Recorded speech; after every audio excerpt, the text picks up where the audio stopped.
انہوں نے بڑی خوشی خوشی اس برکت کا خیر مقدم کیا۔ اس طرح حضرت خولہ نے آپ کی شادی سودا اور عائشہ سے کرا دی۔ اب یہاں پر نا تفصیلات نہیں ہے، ایک دم دونوں کی شادی نہیں ہوئی تھی، اس لیے میں آپ کو الگ سے کچھ بک سے یہ دونوں صحابیات کے بارے میں بتاؤں گی، امہات المومنین کے بارے میں۔ تو وہ آپ کی مرضی ہے، آپ چاہیں تو لکھ لیں اگر مینٹین کرنا چاہتے ہیں، کیونکہ ایک بک سے میں نہیں بتا رہی ہوں، 2-3 بک سے کلیکٹیولی بتاؤں گی، اور چاہیں تو آپ کی یادداشت اتنی ہے کہ آپ ریٹین کر سکتے ہیں، تو بہت اچھی بات ہے۔ تو پہلے سودا بنت زمع کے بارے میں اور ازواج مطہرات کی بلکہ میں آپ کو تھوڑی سی ڈیٹیل بھی بتاتی ہوں امہات المومنین کی، کہ کس طرح کے اسے ان کی ترتیب ہے۔ ترتیب بار میں آپ کو نام بتا رہی ہوں، ٹھیک ہے۔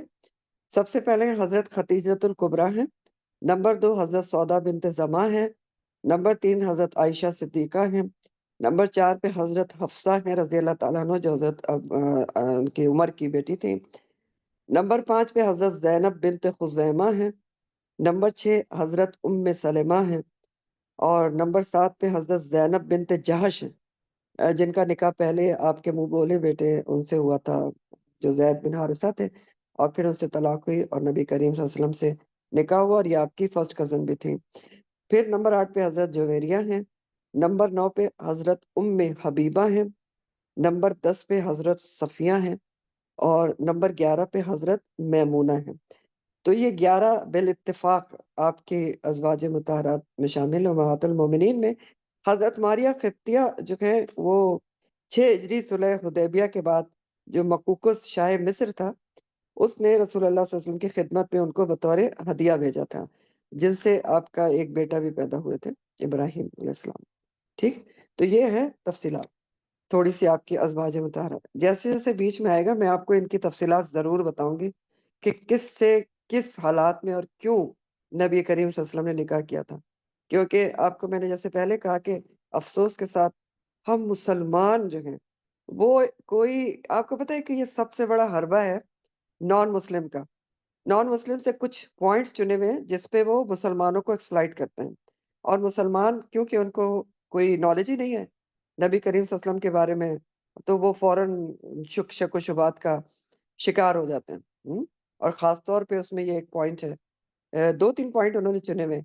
ایک، عورتوں کو بھڑکاتے ہیں، اکساتے ہیں کہ قرآن جو ہے نعوذ باللہ شاید عورتوں کو کم حقوق دیتا ہے، اور دو گواہی، 2 عورتوں کی 1 گواہی کیوں ہے، فلانا فلانا، آدھی گواہی کیوں ہے، وراثت کم کیوں ہے۔ مسلمانوں کو کوئی نالج ہی نہیں، یا پھر عقل ہی استعمال نہیں کرتے، یہ کہہ سکتے ہیں، یا پھر میں کہتی ہوں کہ ایمان کی کمی ہوتی ہے، کیونکہ میں یہ ایسا جانتی ہوں اور سمجھتی ہوں کہ وہی مسلمان نبی کریم صلی اللہ علیہ وسلم کے بارے میں شکوک و شبہات کا شکار ہو سکتا ہے جس کے اندر ایمان کی کمی ہے۔ کیونکہ نبی کریم صلی اللہ علیہ وسلم پر دل و جان سے ایمان لانا ہمارے ایمان کا حصہ ہے، ورنہ ایمان ناقص ہوتا ہے۔ تو چلیں آج کم از کم 2 امہات المومنین کے بارے میں جاننے کی کوشش کرتے ہیں۔ حضرت خدیجہ کے بعد ام المومنین حضرت سودا بنت زمع رضی اللہ تعالیٰ عنہ سے آپ کا نکاح ہوا۔ ان کا پورا نام جو ہے سودا بنت زمع بن قیس بن عبد الشمس تھا، ٹھیک ہے۔ اور یہ حضرت سودا جو تھی وہ ان کا ننیال نبی کریم صلی اللہ علیہ وسلم کے دادا عبد المطلب کے ننیال جو ہیں وہ ایک ہی تھے، یعنی دور دراز سے کہیں نہ کہیں سے رشتہ داری بھی بنتی تھی۔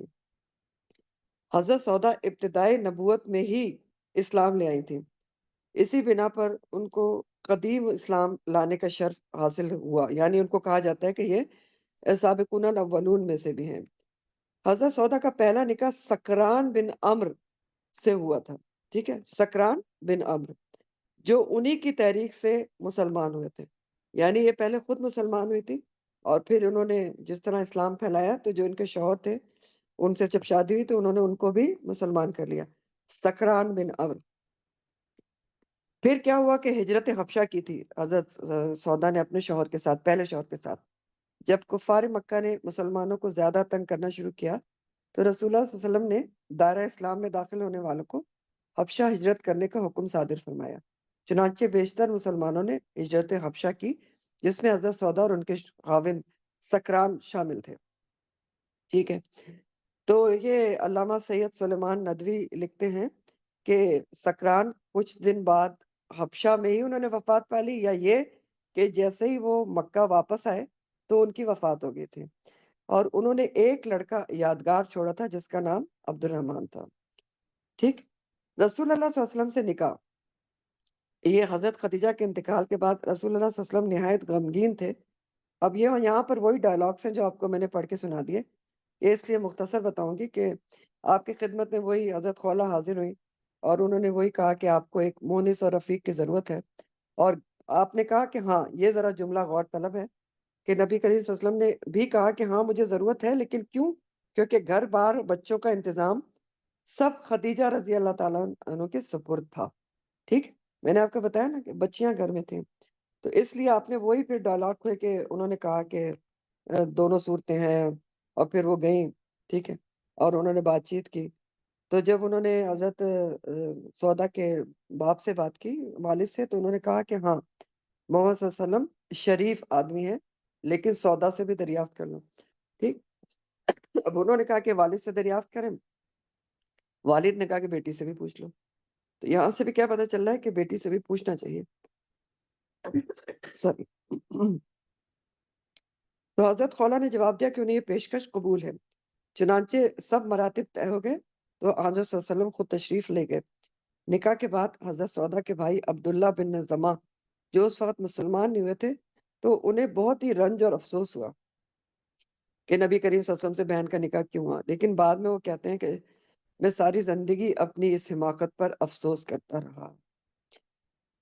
اب یہاں پر لکھا ہوا ہے کہ اب حکمت اور مصلحت میں آپ کو بتانے جا رہی ہوں کہ حضرت سودا بن زماں سے آپ کی نکاح کیوں ہوا. ٹھیک ہے. سب سے بڑی تو آپ کو حکمت اور مصلحت میں نے آپ کو بتا دی کہ نبی کریم صلی اللہ علیہ وسلم کے گھر میں بیٹیاں رہ گئی تھیں جن کی نگہداشت کرنے والا کوئی نہیں تھا، تو اس لیے آپ کو لازمی طور پر گھر میں ایک بردبار خاتون کی ضرورت تھی. ادھر کیا تھا کہ جب ان کے سکران بن عمرو کا انتقال ہو گیا تو حضرت سودا بے یار و مددگار رہ گئی. اب اس حالات میں اگر وہ اپنے قبیلے میں واپس جاتی تو اہل قبیلہ تو ان کی زندگی اجیرن کر دیتے، کیونکہ وہ تو ابھی مسلمان ہوئے نہیں تھے. تو یہ بیچاری جاتی تو جاتی کہاں؟ ہم؟ یہ بھی وجوہات ذرا ذہن میں رکھیں. تو اب نہ ادھر جا سکتی، نہ کہیں جا سکتی، نہ اکیلی رہ سکتے ہیں، اور دولت دین کی حفاظت کے لیے ان کو انتہائی مشکل ہو جاتی. دوسرا پوائنٹ نوٹ کرنے کا یہ ہے کہ اس وقت حضرت سودا کی عمر 55 ایئرز تھی، 55 سال. ٹھیک ہے. کوئی جوان نہیں تھی جن سے آپ نکاح کرنے جا رہے تھے. یہ عمر وہ ہے جس میں اس بات کا امکان بہت کم تھا کہ کوئی شخص ان کے ساتھ نکاح کر کے ان کو پناہ گاہ فراہم کرے. تو حضور کریم صلی اللہ علیہ وسلم نے دین کی اس مجاہدہ کے حالات کا جائزہ لیا اور ان میں استقلال اور ثابت قدمی کو دیکھا کہ وہ کتنی خدا کی طرف مائل ہیں. تو ان کو فتنوں سے بچانے کے لیے نبی کریم صلی اللہ علیہ وسلم نے اپنی زوجیت میں لے لینا کا فیصلہ فرمایا. ٹھیک. سمجھ آ رہے ہیں کہ اگر ان سے آپ نکاح نہیں کرتے تو کوئی دوسرا بھی نہیں کرتا. 55 سال کی خاتون سے نکاح کرنا کوئی آسان کام تو نہیں ہوتا.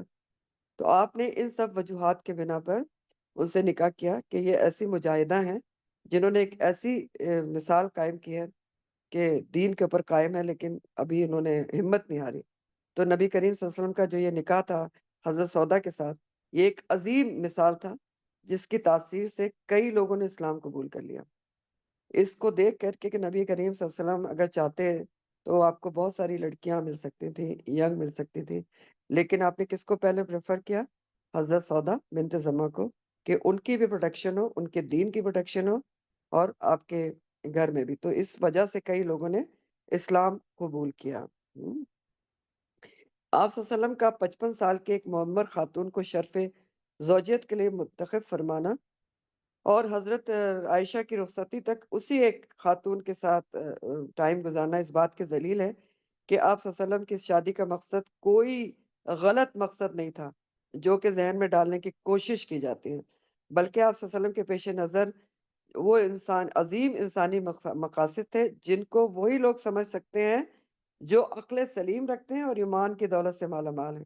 بات سمجھ میں آ رہی ہے آپ کی؟ ہاں، بات سمجھ میں آ رہی ہے بچوں کہ حضرت سودا سے آپ نے نکاح کیا؟ جی، کہ جی کیوں میم. کیا اور اس سے کیا ریئیکشنز ہوئے کہ بہت سارے لوگ مسلمان ہوئے. اور یہ بات وہی لوگ سمجھ سکتے ہیں جن کی عقل سلامت ہے اور جو چھوٹی چھوٹی باتوں کے اوپر مس گائڈ نہیں ہو جاتے، جو وہ دشمن کے ہتھ کنڈوں سے فوراً شک و شبات میں نہیں گرفتار ہو جاتے، اور اس طرح اپنے نبی کریم صلی اللہ علیہ وآلہ وسلم جن کی محبت ایمان کا حصہ ہے، ان کے بارے میں شکوک میں گرفتار ہو جاتے ہیں. تو کون ہو سکتا ہے؟ وہی جس کی عقل سلیم نہ ہو، بے عقل ہو، ایمان کی کمی ہو، تو وہی ہو سکتا ہے. پھر حضرت سودا کے بارے میں کئی چیزیں لکھی ہیں جو میں آپ کو بتاؤں گی. کہ ایک تو ان کے بارے میں آتا ہے کہ وہ بہت ہنسمکھ تھی، ہنستی ہنساتی رہتی ہیں. تو یہ بھی سیکھنے کی بات ہے، ٹھیک ہے، کہ بیویاں کون سی اچھی ہوتی ہیں جو ذرا ہنستی ہنساتی رہیں، منہ کم بنا کے رکھیں. تو ہنسنے ہنسانے والی تھی. اور آپ نبی کریم صلی اللہ علیہ وسلم کا بہت زیادہ خیال رکھتے تھے. حضرت خدیجہ کی وفات کے بعد پہلی بیوی ہیں جنہوں نے رسول اللہ صلی اللہ علیہ وسلم نے جن سے شادی کی تھی. ٹھیک، لیکن شادی کے چند برس بعد ہی انہوں نے اپنی باری حضرت عائشہ رضی اللہ تعالیٰ عنہ کو ہبا کر دی تھی، جب ان کی رخصتی ہو گئی تھی. عمر زیادہ ہو گئی تھی. باری ہبا کرنے کا کیا مطلب ہے؟ نبی کریم صلی اللہ علیہ وسلم نے اپنی ازواج مطہرات کے دن مقرر کیے ہوئے تھے انصاف کے ساتھ، کہ باری باری سب کے گھر میں رہتے تھے. تو جب یہ بوڑھی ہو گئی تھی حضرت سودا، تو انہوں نے گفٹ کر دی تھی اپنی باری حضرت عائشہ کو، کہ جو جس دن میرے گھر میں آپ نے رکنا ہوتا ہے تو اس دن بھی آپ ان کے گھر میں رک سکتے ہیں. ٹھیک ہے، یہ بھی ان کی ایک قربانی کی بہت بڑی مثال ہے. پھر بتاتے ہیں ان کے بارے میں آپ کو عام حالات جو ان کے بارے میں لکھا ہوا ہے حضرت سودا بنت زمع کے بارے میں. کہ نبوت کے 13ویں سال جب رسول اللہ صلی اللہ علیہ وسلم نے مدینہ منورہ ہجرت فرمائی، تو وہاں سے جب آپ پہلے چلے گئے تھے نا حضرت ابو بکر کے ساتھ، تو وہاں جا کے پھر آپ نے حضرت زید بن حارثہ کو مکہ بھیجا تاکہ وہ حضرت سودا اور دیگر اہل خانہ کو مدینہ لے آئیں. ساری بیٹیوں کو لے کر مدینہ آ جائیں. تو حضرت زید بن حارثہ جو ہے وہ سب کو لے کر مدینہ آئے تھے. حضرت سودا کا سب ازواج مطہرات کے ساتھ سلوک بہت مثالی تھا. سوری. حضرت سودا کی طبیعت میں مزاح کی حص بہت موجود تھی. وہ ابھی آپ کو میں نے بتایا ہنستی ہنساتی رہتی تھی. فزیکلی کیسی تھی حضرت سودا؟ طویل القامت تھی، لمبا قد تھا اور تھوڑی فربا جسم تھا. تو حضرت جو سودا تھی وہ ازواج مطہرات کے ساتھ بہت گھل مل کر رہتے تھے، بہترین سلوک کا مظاہرہ کرتے تھے، اور ازواج مطہرات کے لیے بھی کسی قربانی سے دریغ نہیں کرتے تھے. سب سے بڑی قربانی تو ابھی آپ کو میں نے بتائی تھی. ٹھیک ہے، تو اخلاق اور عادات جو تھی ان کی، اس کے بارے میں لکھا ہے کہ وہ اخلاق و عادات کے اعتبار سے ایک اخلاق و عادات کی اطاعت و فرمانبرداری کی جیتی جاگتی تصویر تھی. حضرت ابو ہریرہ سے روایت ہے کہ رسول اللہ صلی اللہ علیہ وسلم نے حجۃ الوداع کے موقع پر اپنی ازواج مطہرات سے فرمایا کہ میرے بعد گھر میں بیٹھو. تو حضرت سودا ہی تھی جنہوں نے اس فرمان پر شدت سے عمل کیا. نبی کریم صلی اللہ علیہ وسلم کے بعد کبھی وہ حج کے لیے مکہ مکرمہ نہیں گئی، اور فرماتی تھی کہ میں حج اور عمرہ دونوں کر چکی ہوں، اب رسول اللہ صلی اللہ علیہ وسلم کے مطابق، حکم کے مطابق گھر میں بیٹھوں گی. ٹھیک، تو انہوں نے اتنا زیادہ نبی کریم صلی اللہ علیہ وسلم کی حکم پر عمل کیا. پھر یہ بہت زیادہ فیاض تھی، سخی تھی. چنانچہ ایک موقع پر حضرت عمر بن خطاب نے ان کی خدمت میں درہموں کی ایک تھیلی بھیجی. تو انہوں نے لانے والے سے پوچھا کہ تھیلی میں کیا ہے؟ اس نے کہا درہم. تو انہوں کہنے لگے کہ اچھا، اب کھجوروں کی طرح درہم بھی تھیلی میں بھیجے جائیں گے. اس کے بعد تمام درہم اللہ کے راستے میں تقسیم کر دیے. وفات کیا ہوئی، کب ہوئی؟ حضرت سودا نے خلافت فاروقی یعنی حضرت عمر فاروق کے دور کے آخری دور میں 22 ہجری میں مدینہ منورہ میں انتقال کیا اور جنت البقیع میں دفن ہوئی. ٹھیک ہے، اب دوسری جو ازواج مطہرات میں سے وہ ہیں ام المومنین حضرت عائشہ صدیقہ رضی اللہ تعالیٰ عنہ. عائشہ ان کا نام تھا، ام المومنین خطاب ہے، اور صدیقہ ان کا لقب ہے. کس کی بیٹی ہیں؟ بنت ابو بکر صدیق ہیں رضی اللہ تعالیٰ عنہ. 8ویں پشت میں ان کا جو سلسلہ نسب ہے وہ رسول اللہ صلی اللہ علیہ وسلم سے جا ملتا ہے. والدہ کی طرف سے بھی نسب جو ہے ان کا وہ بہت اچھی نسب سے تھی. ام رمان جو تھی ان کا اصل نام زینب تھا، اور وہ بنت عامر بنت شفس کی بیٹی تھی. بہت اچھے قبیلے سے وہ بھی تعلق رکھتے تھے۔ حضرت ابو بکر صدیق جو ان کے فادر تھے، ان کا تعلق قریش کے ایک اعلیٰ قبیلے ابو تیم سے تھا، ٹھیک؟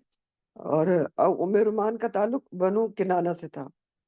ام رومان جو تھی ان کی والدہ حضرت عائشہ کا، ان کا بھی پہلا نکاح عبداللہ ادری سے ہوا تھا۔ ان کے انتقال کے بعد حضرت ابو بکر صدیق سے انہوں نے نکاح کیا۔ حضرت ابو بکر صدیق سے ام رومان سے 2 اولادیں پیدا ہوئی ہیں۔ ام رومان جو تھیں آپ کی بیوی حضرت ابو بکر صدیق کی اور بیویوں کے علاوہ ان سے 2 اولادیں پیدا ہوئی ہیں۔ یہ ایک تو حضرت عائشہ اور دوسری عبد الرحمن جو بیٹے تھے، ٹھیک ہے؟ حضرت جو اسما ہے وہ دوسری بیوی سے تھی اور ان کی والدہ مسلمان نہیں ہوئی تھی۔ ام رومان تو شروع میں ہی مسلمان ہو گئی تھی۔ تو ام رومان بھی شروعی دور میں مسلمان ہو گئی تھی اور انہوں نے بھی جب نبی کریم صلی اللہ علیہ وسلم نے مدینہ ہجرت کی تو یہ بھی مدینہ ہجرت کر کے آ گئی تھی اور 6 ہجری میں مدینہ منورہ میں ان کا انتقال ہو گیا۔ کس کا؟ ام رومان کا۔ حضرت ابو بکر صدیق رضی اللہ تعالیٰ عنہ کے بارے میں تو جب ان کا ذکر آئے گا انشاءاللہ تعالیٰ تفصیل سے پڑھیں گے۔ ابھی ہم کس کے بارے میں پڑھ رہے ہیں؟ حضرت عائشہ کے بارے میں جاننے کی کوشش کر رہے ہیں، حالانکہ ان کے بارے میں پورا جاننا بھی اتنا آسان نہیں ہے۔ حضرت عائشہ رضی اللہ تعالیٰ عنہ کی ولادت کب ہوئی؟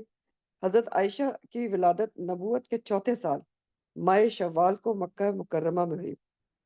خود حضرت عائشہ کا بیان ہے کہ جب سے میں نے اپنے والدین کو پہچانا تو ان کو مسلمان ہی پایا۔ حضرت صلی اللہ علیہ وسلم سے نکاح کیسے ہوا؟ نبی کریم صلی اللہ علیہ وسلم کا پہلا نکاح حضرت خدیجہ بنت خویلد سے ہوا۔ اس وقت آپ صلی اللہ علیہ وسلم کی عمر 25 سال اور حضرت خدیجہ کی عمر 40 سال تھی۔ حضرت خدیجہ کو 25 سال حضرت خدیجہ کے ساتھ آپ کی رفاقت 25 سال رہی اور ہجرت سے 3 سال قبل 65 سال کی عمر میں حضرت خدیجہ کا انتقال مکہ میں ہو گیا۔ اس وقت رسول اللہ صلی اللہ علیہ وسلم کی عمر 55 سال تھی۔ اب آپ دیکھیں کہ جب آپ کا دوسرا نکاح ہوا تھا حضرت سودا بنت زمع سے تو وہ بھی آپ سے بڑی تھیں، آپ 50 سال کے تھے اور وہ 55 سال کی تھیں۔ حضرت عائشہ رضی اللہ تعالیٰ عنہ سے نکاح۔ حضرت صلی اللہ علیہ وسلم حضرت خدیجہ کے انتقال کے بعد غمگین رہا کرتے تھے۔ اب یہاں پر وہی ڈائلاگ ہے جو حضرت خولہ سے آپ کو ابھی میں بتا چکی ہوں، ٹھیک ہے؟ اب یہاں سے کچھ جملے آپ کو بتاتی ہوں کہ جب یہ حضرت خولہ حضرت عائشہ کے گھر گئی تھی رشتہ لے کر تو ان کی ام رومان تو بہت خوش ہوئی۔ انہوں نے کہا حضرت ابو بکر کو آ جانے دو۔ تو جب حضرت ابو بکر تشریف لائے تو انہوں نے یہ سن کر کہا کہ دیکھیں جو حضرت جو ہیں حضرت عائشہ وہ تو ایک طرح سے حضرت نبی کریم صلی اللہ علیہ وسلم کی بھتیجی لگتی ہیں۔ تو یہ کیوں کہا انہوں نے؟ اس لیے کہا کہ آپ نبی کریم صلی اللہ علیہ وسلم نے حضرت ابو بکر کو منہ بولا بھائی کہتے تھے، ٹھیک؟ تو لیکن جب آپ نبی کریم صلی اللہ علیہ وسلم کے پاس جا کر حضرت ابو بکر صدیق نے یہ بات کی، ان سے پوچھا تو آپ نے فرمایا کہ ابو بکر صدیق میرے دینی بھائی ہیں اور اس قسم کے دینی بھائیوں کی اولاد سے نکاح جائز ہے۔ یعنی جو دینی بھائی ہوتا ہے وہ اصل بھائی تو نہیں ہوتا نا کہ آپ اس کی بیٹی جو ہے اس کی بھتیجی بن جائے۔ اب یہاں پر سب سے پہلی حکمت نوٹ ڈاؤن کر لیں، حضرت عائشہ سے نکاح کی، ٹھیک؟ کہ پہلی حکمت کیا تھی؟ کہ اس عرب کے غلط رواج کو ختم کرنا تھا کہ منہ بولا بھائی یا دینی بھائی جو ہوتا ہے وہ ریئل بھائی کی طرح نہیں ہوتا کہ اس کے بچوں سے نکاح نہ ہو سکے، ٹھیک؟ تو اس کو ختم کرنا تھا عرب میں، ورنہ یہ ہوتا تھا کہ جس کو منہ بولا بھائی بناتے تھے یا دینی بھائی بناتے تھے تو اس کے بچوں کو پھر وہ سمجھتے تھے کہ سگے بھتیجا بھتیجے کی طرح ہیں۔ تو بہرحال جب ابو بکر صدیق رضی اللہ تعالیٰ عنہ کو نبی کریم صلی اللہ علیہ وسلم نے بتا دیا کہ نہیں دینی بھائی بھائی نہیں ہوتا اور نکاح جائز ہے، تو جو یہ حضرت ابو بکر تھے انہوں نے یہ رشتہ قبول کیا۔ لیکن اس رشتے سے پہلے حضرت عائشہ جبیر بن مطعم کی منسوب تھی، ان کے ساتھ ان کا بات طے ہوئی بھی تھی حضرت جبیر بن مطعم سے جو بیٹے تھے مطعم بن عدی کے۔ تو حضرت ابو بکر نے ظاہر ہے ان سے پوچھنا بھی ضروری سمجھا، تو وہ ان کے گھر گئے اور پوچھا ان سے بیٹے کے باپ سے کہ تم نے عائشہ کی نسبت اپنے بیٹے سے کی تھی، اب کیا کہتے ہو؟ تو مطعم بن عدی نے اپنی بیوی سے دریافت کیا تو یہ لوگ ابھی مسلمان نہیں ہوئے تھے۔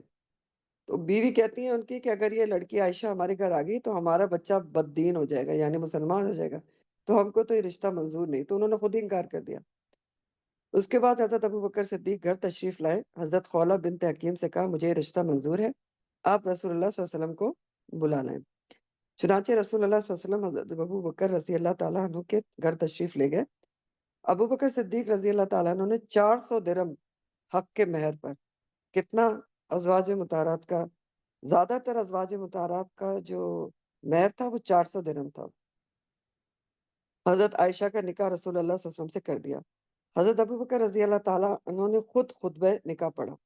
اس وقت حضرت عائشہ کی عمر 6 سال تھی، لیکن اس میں بہت زیادہ سیرت کی کتابوں میں اختلاف بھی ہے۔ بعض کہتے ہیں کہ جس وقت آپ کا نکاح ہوا تھا تو حضرت عائشہ کی عمر 7 سال تھی، بعض کہتے ہیں کہ 9 سال تھی، اور رخصتی بعد میں ہوئی تھی۔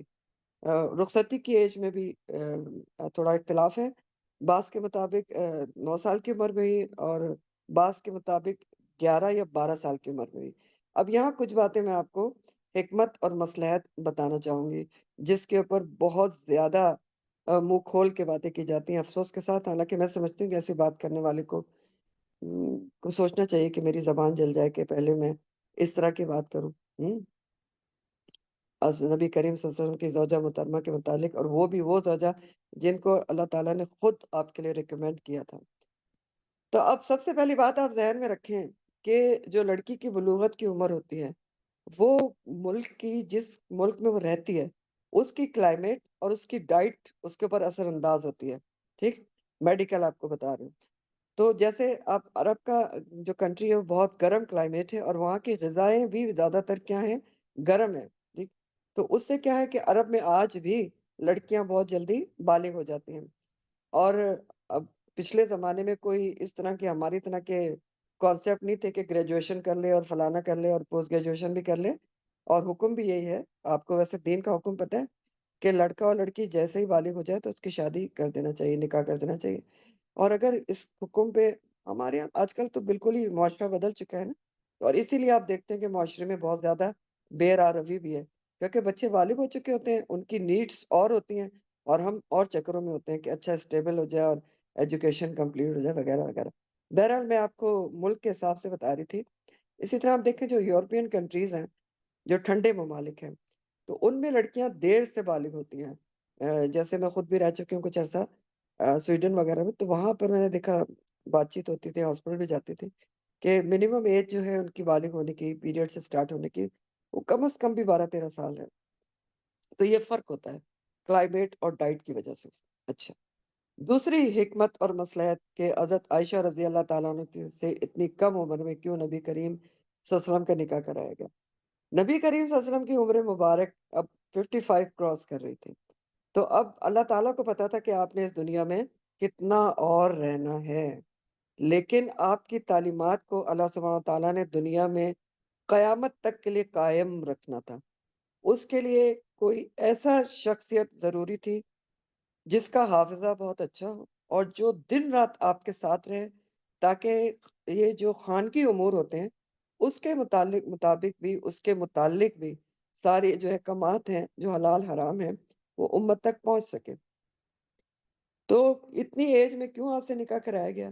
آپ اب مجھے بتائیں کہ جب آپ قرآن حفظ کرنے کے لیے بچے کو ڈالتے ہیں تو اس کی عمر کیا ہوتی ہے؟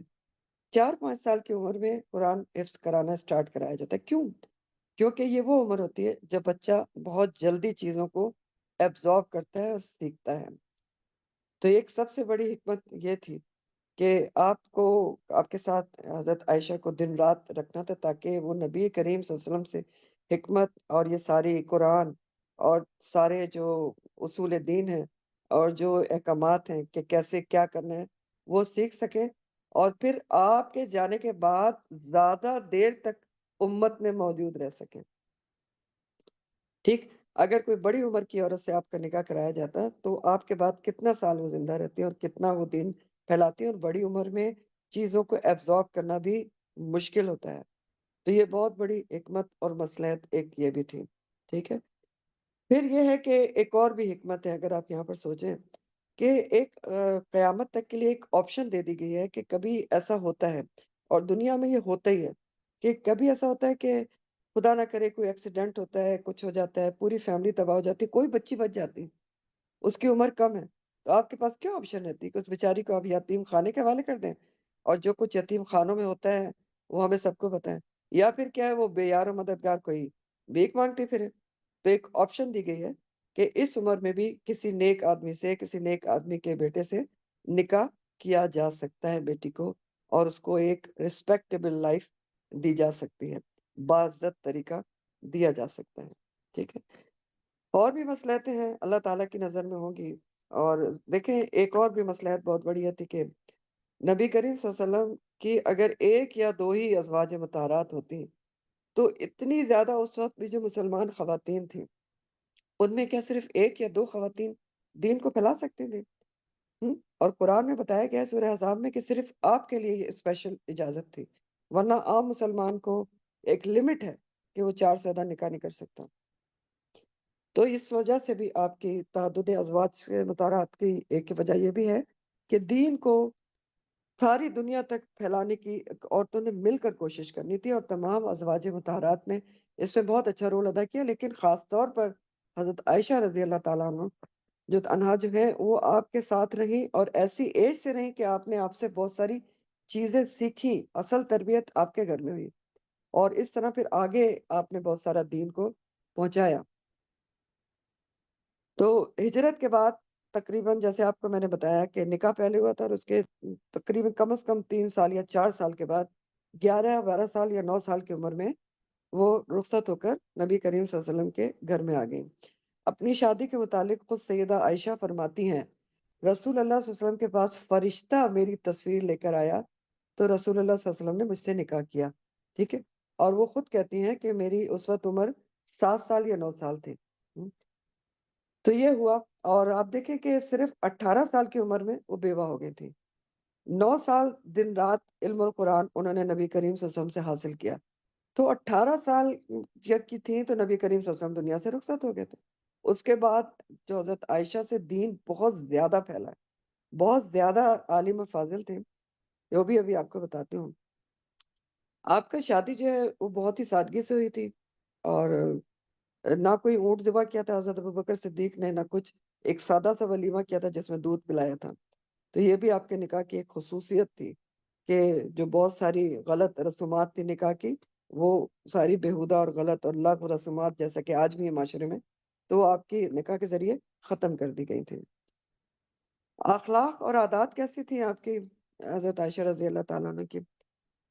تو یہ علامہ سید سلیمان ندوی فرماتے ہیں کہ ام المومنین حضرت عائشہ نے بچپن سے جوانی تک کا زمانہ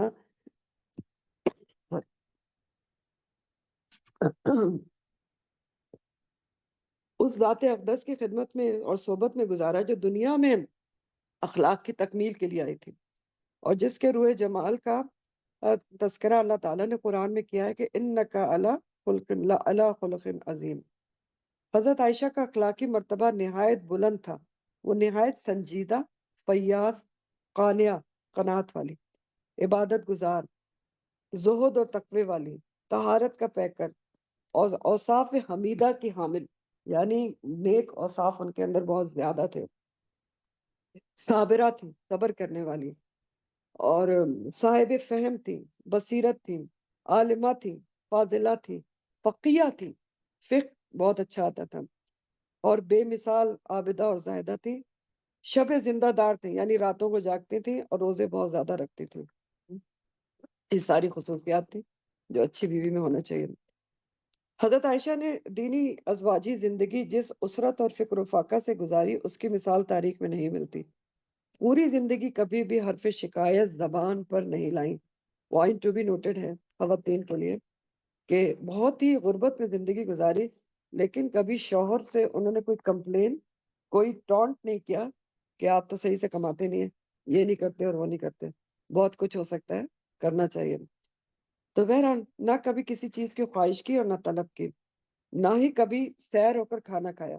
خود ہی فرمایا کرتی تھی کہ جس حالت میں رسول اللہ صلی اللہ علیہ وسلم دنیا کو چھوڑا، خدا کی قسم دن میں 2 دفعہ کبھی سیر ہو کر روٹی اور گوشت نہیں کھایا.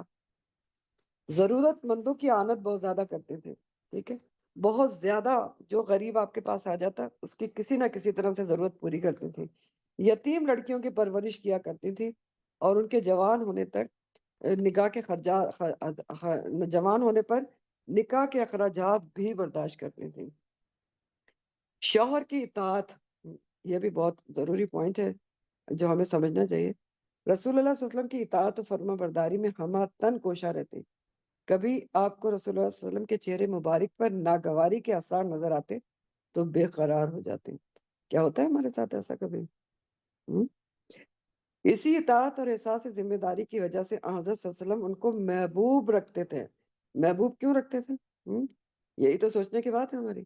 کیونکہ اتنی اطاعت گزار تھی، کوئی کمپلین نہیں کرتی تھی، آپ کی بہت پرواہ کرتی تھی، تو ظاہر ہے ایسی بیوی ہوگی تو محبوب بیوی ہوگی. اگلا پوائنٹ اور بھی ہمارے لیے غور طلب ہے کہ حضرت عائشہ کے بارے میں آتا ہے کہ عمر بھر انہوں نے کسی کی غیبت نہیں کی. سوچیں، عمر بھر غیبت سے بچنا تو قریب قریب جو ہے ہمارے دور میں تو ایک ناممکنات سمجھا جاتا ہے نا کہ غیبت سے کیسے بچ سکتے ہیں.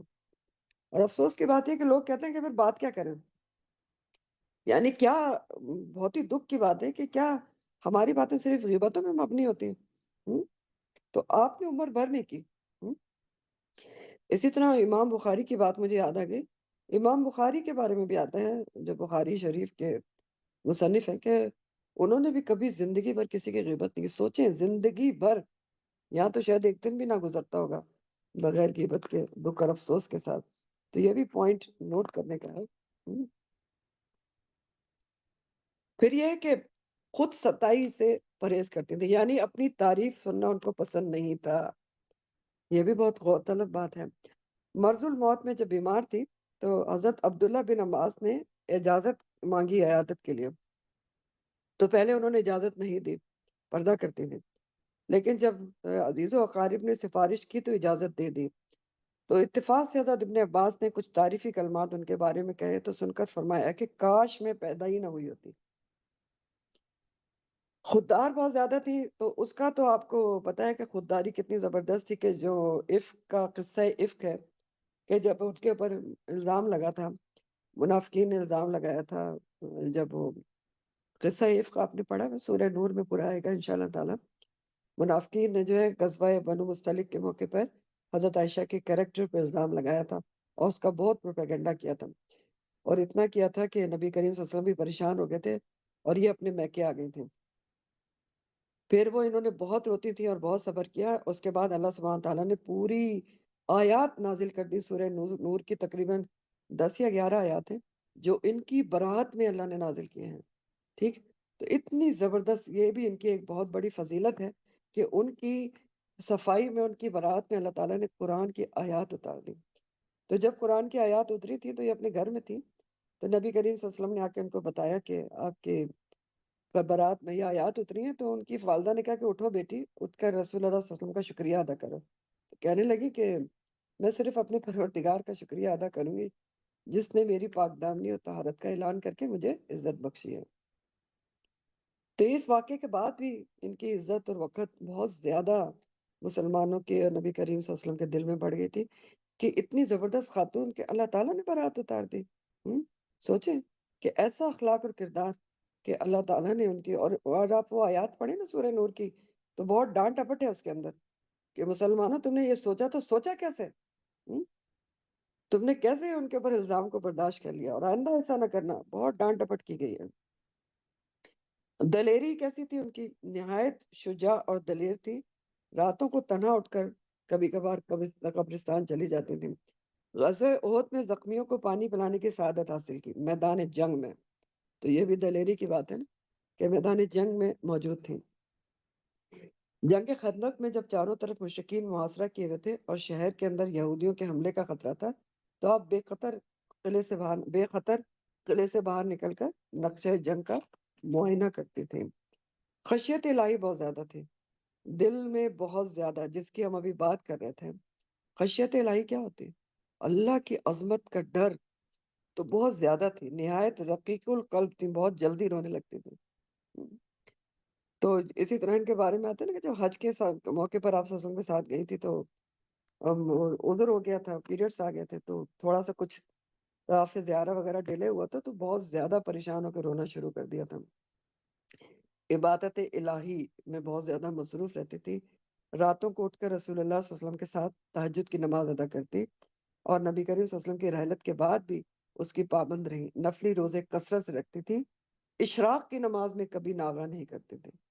اور فرمایا کرتی تھیں کہ اگر میرے والد بھی قبر سے اٹھ کر آ جائیں، مجھے منع کریں تو میں نماز اشراق ادا کرنے سے باز نہ آؤں گی۔ یہ ساری ہی باتیں سیکھنے کی ہیں۔ تھوڑا بہت اور بتاؤں گی، پھر انشاءاللہ اگلی دفعہ بھی کچھ بتائیں گے۔ غلاموں پر بہت شفقت کرتی تھی، غلاموں اور کنیزوں پر بہت مہربان تھی۔ بریرہ ایک ان کی لونڈی تھی، تو اس کے مالک نے، مطلب اس کا ایک اور مالک تھا پہلے، تو اس کے مالک نے اس کو اختیار دیا کہ اگر تم مکاتبت کر لو، یعنی رقم ادا کر دو اپنی آزادی کی، تو میں تمہیں آزاد کر دوں گا۔ تو حضرت عائشہ نے پوری رقم ادا کر کے بریرہ کو آزاد کر دیا۔ حضرت عائشہ نے اپنی زندگی میں جو غلام آزاد کیے ان کی تعداد 67 بتائی جاتی ہے۔ پردے کا بہت زیادہ اہتمام کرتی تھی۔ یہ بھی بہت غور طلب بات ہے، بہت زیادہ اہتمام کرتی تھی۔ آیت حجاب کے نزول کے بعد تو یہ تاکیدی فرض ہو گیا تھا۔ آیت حجاب کہاں پر موجود ہے؟ سورہ نور میں۔ چنانچہ پردے کا اس قدر خیال کرتی کہ نابینا آدمیوں سے بھی پردہ کر دیں۔ پردے میں ان کی کمال احتیاط یہ تھی کہ اپنے حجرے میں جب حضرت سوری جب حضرت عمر کے دفن ہونے کے بعد حجاب سے جاتے تھے۔ یہاں تک رکھتی ہوں، پھر انشاءاللہ تعالیٰ پڑھیں گے۔ وآخر دعوانا ان الحمدللہ رب العالمین، سبحانک اللہم و بحمدک، نشہد ان لا الہ الا انت، نستغفرک ونتوب الیک۔ سبحان ربک رب العزۃ عما یصفون وسلام علی المرسلین والحمدللہ رب العالمین۔ ربنا تقبل منا انک انت السمیع العلیم وتب علینا انک انت التواب الرحیم۔ السلام علیکم ورحمۃ اللہ وبرکاتہ۔